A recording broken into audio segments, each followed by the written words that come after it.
प्यारे बच्चों, पिछले एपिसोड में हमने आपको इ और ई की मात्रा का अंतर बताया था। आज के एपिसोड में मात्रा तो वही है, लेकिन हम आपको बता रहे हैं कि की और की का प्रयोग हम किन स्थानों पर करते हैं और इससे वाक्य के अर्थ में क्या परिवर्तन आता है। कि ई की मात्रा, इसमें छोटी ई की मात्रा होती है। दो वाक्यों को जोड़ने के लिए कि का प्रयोग होता है। इसका उच्चारण संक्षिप्त होता है। कि इसको छोटे रूप में बोला जाता है। अब उदाहरण क्या है इसका? यह बात कि तुम आओगे मुझे पता था। अब यहाँ दो बातें हैं, एक तो यह बात, दूसरा तुम आओगे मुझे पता था। इन दोनों वाक्यों को जोड़ने के लिए कि का प्रयोग किया गया है। वह कह रहा था कि मैं जाऊंगा। अब यहाँ भी दो वाक्य हैं। एक वाक्य है वह कह रहा था, दूसरा वाक्य है मैं जाऊंगा। इन दोनों वाक्यों को जोड़ने के लिए कि शब्द का प्रयोग किया है। यहाँ कि संयोजक शब्द है जो दो वाक्यों को जोड़ता है। संयोजक का मतलब होता है जोड़ने वाला।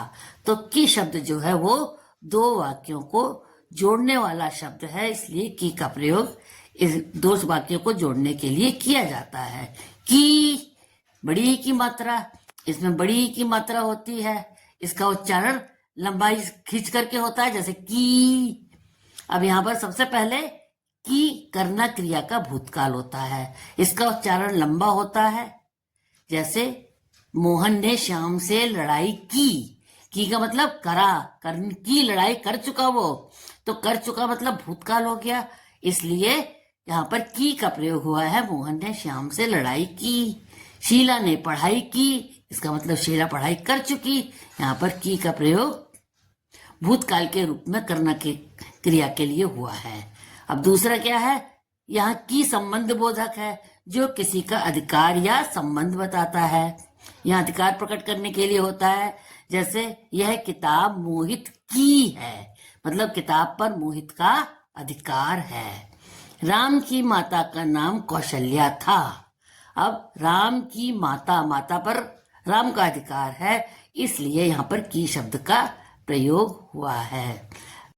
इस प्रकार हमने देखा कि की और कि का प्रयोग करने से किस प्रकार वाक्यों के अर्थ में परिवर्तन होता है और की और कि का प्रयोग किस स्थान पर किया जाता है।